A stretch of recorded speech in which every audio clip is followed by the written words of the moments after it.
ராதே கிருஷ்ணா. எல்லாருக்கும் நமஸ்காரம். முதல்ல வந்து பானை தண்ணி எடுத்துருக்கேன். நல்லா ஜில்லுண்டு ஃப்ரிட்ஜ் வாட்டர்லாம் இல்லை. இதுவே நல்லா குளிர்ச்சியாக நம்மளுக்கு பானை வந்து ரொம்ப நல்லாயிருக்கும் குடிக்கிறதுக்கு, உடம்புக்கும் நல்லது.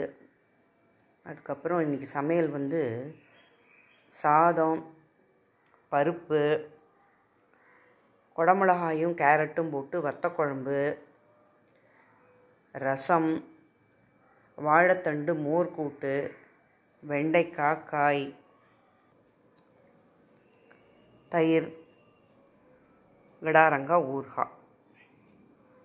Thanks for watching my channel and subscribe me. It's a kind request to you all.